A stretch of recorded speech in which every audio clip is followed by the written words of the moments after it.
May you find happiness and peace, and may your home stand the test of time. Hello guys, welcome back to my channel. Today I'm back again with another video from Charlie Kirk. Today's video is titled, Charlie Can't Believe What He Hears from Cocky. Well, pardon me for the pronunciation, so without further ado, let's get started. I just want to start off by saying that it's always great to be politically active than to not be politically active, so I thank you for that. But I do want to start off by saying earlier I was outside protesting, as I usually do on campus, with a sign that says, "Tear the fascists down." Now, for those who don't know what fascism is, it's an ideology associated with Nazism. As I had this sign, not affiliated to anybody, I had a group of individuals come up to me saying openly they were fascists attending your event and called me the F word while at it. It's not lies. Now, I am not here to call you a fascist. I'm not. As I know you're not a Nazi sympathizer, you've never openly sympathized Nazism. I can see that. But people who openly call themselves fascists are here and are not afraid to admit they are fascists. So my question is, will you denounce fascism today, as the definition online puts it, as an ideology including racial nationalism and authoritarianism today? Yes. Will you denounce Marxism as the greatest killer of human beings in the last 100 years? Well, describe Marxism to me. I'm sorry, what? Describe Marxism to me. The ideology that Mao Zedong, Joseph Stalin, Vladimir Lenin, and Pol Pot employed to the massacre over 100 It did kill million. millions of people. You're right. Correct. Okay, so I'll denounce fascism, you denounce Marxism, yeah? Well, I would have to say, like, by definition. No. Hold on. So my thing is that, was it Marxism itself, or was it a materialistic condition that caused that? Because as Marxists, what we do say is that there's material conditions that contribute to society. Now, you probably aren't familiar with dialectical materialism. I'll try to explain it real quickly. No, I've read the Phenomenology of Spirit, and I know Hegel. But okay. no, but tell me, but why not denounce Marxism? I mean, so Mao Zedong, Marxist, Lenin, Marxist, Joseph Stalin, Marxist. I'll denounce Joseph Stalin for you, definitely, yes. Joseph Stalin was an authoritarian leader who definitely killed millions of Ukrainians during the export of grain to, of course, build up their economy. But there's nothing about, you don't think there's anything about the ideology that leads to the suffering, impoverishing, or the murdering? Well, just like how Hitler called himself a socialist, it's not the ideology, it's just what you actually do in practice. Okay. Yes, he did call himself a socialist, yeah. But he was not a Marxist. He was not, yeah. But the National Socialist Workers' Party is the actual name of Nazism. But where has Marxism ever worked? Well, I wouldn't say that Marxism itself has ever actually been tried. Now, of course, you can always say, like, oh, like, you know, that's an easy communist getaway question to it, right? Well, but Marxism has killed a lot more people than Hitler. Everywhere it's tried, it results in famine, impoverishing, death, destruction. I mean, every failed country on the planet right now, including North Korea, is some form of a Marxist dictatorship. Well, so why is it hard to denounce that? Because it's easier for me to denounce fascism. Why the struggle to just say, you know, Marxism, bad, evil, end of story? Why can't we agree on that? Well, because if you look at, I'll give the example of North Korea. What we did is that we went in there during the Korean War and destroyed all their factories, right? Now, what did this leave? This left an impoverished society where they now had no means to, of course, get their needs because their factories were destroyed. So that's number one on why North Korea. Now, I don't like North Korea. I'm just saying that's one reason why. Has nothing to do with the Marxist No. leader? Nothing? He's not a Marxist leader. I wouldn't consider himself a Marxist leader. So what ideology is his? So the ideology of Marxism is simply that workers own the means of production. The workers in North Korea do not own the means of production. Would they have private property rights in North Korea? They don't. Then who owns the means of production? The government does. Oh, okay. Yeah, but in a Marxist society, but in a Marxist and society, that would be Marxism. No, it's not, because the workers own the means of production, not the government. But who is the government? The government is the people, the bureaucrats. Oh, the bureaucrats who control the power. Okay, and that would be the people, the bureaucrats owning the means of production, otherwise known as Marxism? No. You're getting it all wrong. Literally, the word definition of Marxism is that workers own the means of production. Right. So where has that ever been tried or worked? You say it's never been tried ever? Yeah. Yeah, okay, got it. So even though the hammer and sickle and core Marxist ideology has been invoked repeatedly by these leaders, you're saying, no, not a Marxist. No, not a Marxist. No, not a Marxist. Over 100 times it has been tried on every single continent, from Mugabe in Rhodesia, which became Zimbabwe, to parts of India, to China, to Korea, to parts of Eastern Europe, to Central and South America, to Venezuela. None of that is Marxist, even though they say they're Marxist. Well, it's tampering with Marxism, because you have sanctions and you bomb their countries. So, I mean, if you want to call that Marxism, then if you sanction and bomb them, I guess that's Marxism. Wait, so how have we sanctioned and bombed these like Venezuela? Like Venezuela has sanctions to where we don't buy their oil anymore. Yeah, why do you think we're sanctioning them? Because they have Marxist ideologies that don't incorporate with capitalist ideology. Yeah, they're also like a quasi-terrorist state. But let's talk about Venezuela. Venezuela used to be rich and prosperous when they had the private ownership of minerals. Why is Venezuela now one of the poorest countries in South America? What ideology caused that? See, but that's the thing, though. It's not the ideology, it's the practice. Now, you could say the practice is Marxism, but again, do the workers own the means of production in that country? Somebody does. Yes, somebody does, but not the workers. Yeah, the government owns. So, I mean, in like the purest form of Das Kapital Marxism, it is the government that comes in and abolishes private property, correct? This is, of course, called, I think, the dictatorship of the proletariat, I think is what you're referring to. Right. So Yeah. let me ask you a question. So you believe in this like abstract Marxism that you don't ever want to denounce, even though it's been tried 100 times. But again, you say try, but we just said that it hasn't been tried because workers haven't owned the means of production. Okay, well, why do you think that is? Because they use the swan song of Marxism, and Marxism will always result in an oligarchy or a dictatorship. Okay. Because you know why? It's impossible to, quote-unquote, have the workers owns the means of production because we don't share well as human beings.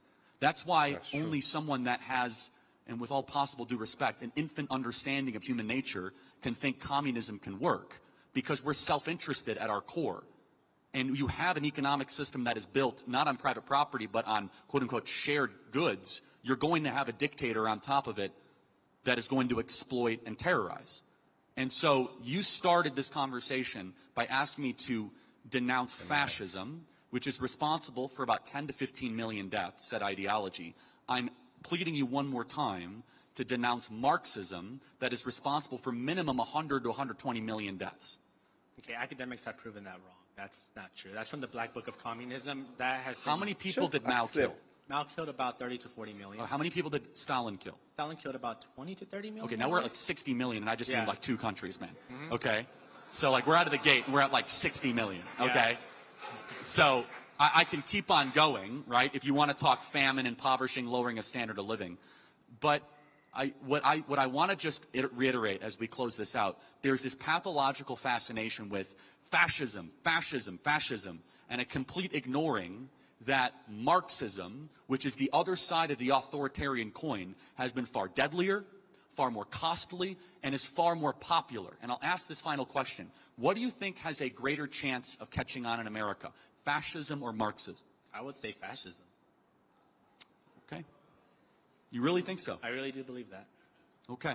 The only way I would possibly agree with that is the left-wing fascists that shut up people on campuses and allow, try to stop freedom of speech. But it's just, I'm perplexed by your position and your inability and your unwillingness to denounce Marxism. I don't know how many, another 100 million people dead, maybe you'd change your mind. Thank you. Thanks. I love this. I love this dialogue. But I just feel like if you want someone to do something, you should be ready to do the same.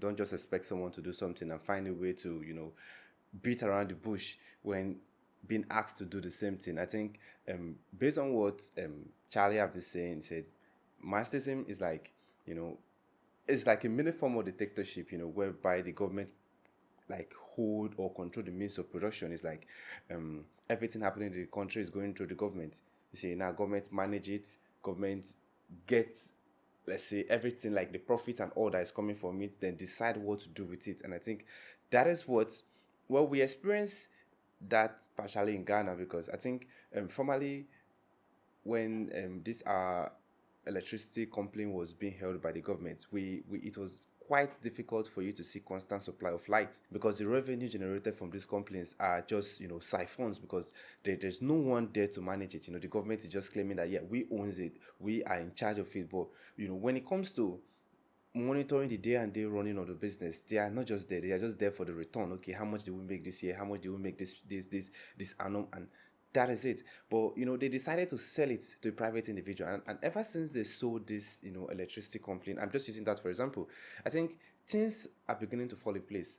Now they're able to manage the resources, manage the lights, be able to account for their revenue, because this is a private sector. So everyone wants to know. They want to know if they are really making profits or not. And I think it's one of the major. This Marxism is one of the major causes of terrorism that I've seen, because in Nigeria we live in a society whereby our natural resources have been managed by our government. You see, they detect, or they decide the level of production we do. They decide how those natural resources are being sold, and they decide what to do with the money gotten from these resources.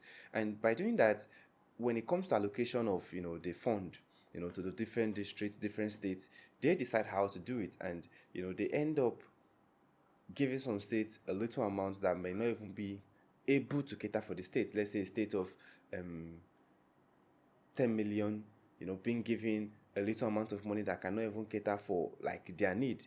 So you see, now the states are being forced to remain in abject poverty, because like the natural resources that they the country have sold, they are not really getting more from it, simply because maybe, well, a whole lot of factors can lead to this. But anyway, I feel no matter how bad the situation is, there's always a good and bad aspect of it.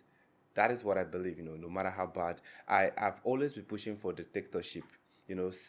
Not because I don't like democracy or anything, but because based on past leaders that my country has had, we when power moved from civilian to military, the military tend to do things way more than the civilian, because when they give order, people follow the order. And when they give you a certain amount of money to carry out a tax, you report with details on how you spend that money. Unlike what is it called, democracy gives you the opportunity to siphon money, because no one is going to hold you accountable, because every 4 years parties are being changed. So let's say today you are in this party. Let's say, okay, the first 4 years, let's say this party is ruling, and after the 4 years another political party is ruling. And you see, you can't be able to pinpoint, okay, this is what these people use this money to do, this is what these people use this money to do, because of democracy, because they know that if they don't do the job, they just need to wait and delay the process for 4 years, and a new set of people will come into power, and they won't give account on how they spend the money. And I feel like that's why I've always been advocating for dictatorship, because I feel like that is the best way. That's why I said no matter the form of government, there is always a loophole. Like what Charlie said. Charlie said where he feels like Marxism is taking over is in college, whereby people are not allowed to speak their mind. They are not allowed to protest in peace. They feel like they're sending police after them when they protest, and that is not what we need. If we're living in a democratic society, freedom of speech is supposed to be respected. Anyway, this is a brief one coming from Charlie. I enjoyed their dialogue. I feel the guy was standing to what he believes in, but he was actually expecting Charlie to denounce what Charlie believes in. It does not work like that. Before you stop someone from smoking, you don't just keep on pointing accusing finger at them. You find a way to get close to them. Find a way to make friends with them, make them feel comfortable around you before you start letting them stop whatever they are doing. That is what I feel the guy is not doing. You want Charlie to denounce what he believes in, but he's asking you to do the same, and you're not willing to do it. You feel like what you believe in is right. It does not work that way. It takes two to tango. You can't eat your cake and have it. Anyway, this is a brief one. Let me know what you think in the comment section. It is the first time visiting the channel. Click on the subscribe button. Thanks for watching, and remember bless.